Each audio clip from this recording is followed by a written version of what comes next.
Now, who was Jesus according to Islam? The Quran says that Jesus was a messenger of God sent as a sign and mercy for mankind. Now, there have been many messengers, but Jesus is the only one with the title Messiah. Now, what does that word actually mean? To know that, we must look at the root of the Arabic word that we can find in 2 verses of the Quran.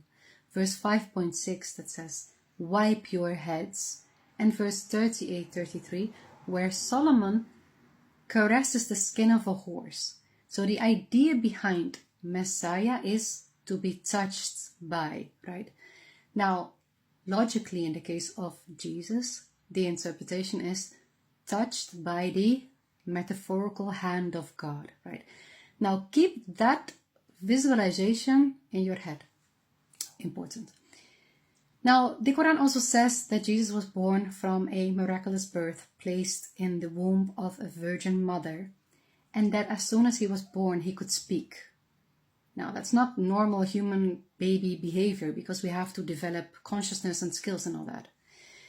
The Quran also says that he was the word of truth and supported by spirit.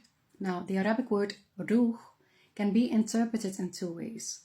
Spirit or inspiration. We can see that in verse 58-22 where God says, he supports believers with faith in their hearts and a spirit, inspiration from him, like a light by which we can walk, almost intuitive. The Quran also says that Jesus performed miracles, right? But it was God doing that like through him. And that God taught Jesus the Torah, gospel, and the wisdom. And that he made lawful for the children of Israel some things that were forbidden. Now, the key question is obviously, what is the gospel? To understand that, you must see things on a timeline. Before the gospel was the Torah. The Torah contained the law, legislation, 10 commandments. Worship God alone, there's only one, and the rest of the commandments, right? But purely like legislation alone was not enough. People didn't submit. It was not enough. Why? Because your actions are merely a reflection from your internal state. You cannot restrain your hands if you are filled with anger. Sooner or later, you will snap.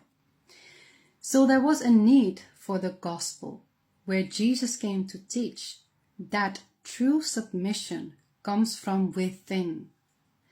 True submission is like how the planets move in orbit. The planets are not contemplating or studying scripture or whatever they're doing. No, they submit it and God moves the planets. Now, remember the word Messiah, touched by the hand of God, is almost as if God moved Jesus through inspiration, right? That Jesus was born with this consciousness and this wisdom, understanding that the submission comes from within, to let go and let God move you. Now, this could be like a theoretical framework that he explained to us, but we will not understand. So he came to obviously embody that, what it would look like when someone is truly moved by God's inspiration, right? So that God's peace, love, patience, forgiveness, all that which originates from God can channel through us like it channeled through Jesus. And that is the true salvation. That legislation based on actions is never enough, but that your submission must come from within.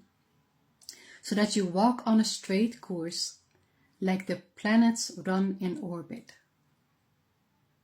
That is the true gospel.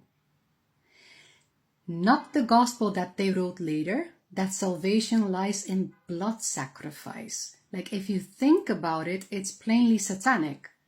Why did you even believe that? It makes no sense. The metaphorical meaning of laying down your flesh and living in spirit, that is what we should do. Jesus didn't come to die for us, but to teach us what true life is. That is, when God moves you. Because when God moves you, then the result is harmony. Like the planets running in orbit are also in harmony. And when you read the Bible, you can see this. Jesus doesn't make distinction between him and God and what we can be with God. His connection to God, what we can have with God. That the miracles that he performed, others can also do. And you can see that in the Bible, that the disciples performed the same miracles because they were also submitted to God and God did it through them. So this is the true view of Jesus in Islam.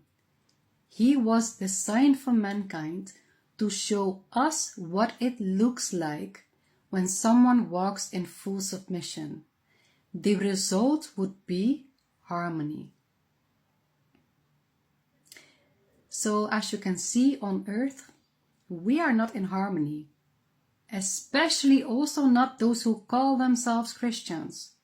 Because they probably thought that as soon as you accept a blood sacrifice, that you're not accountable anymore. No, it doesn't work like that. You are accountable for your own sins. But salvation is right there.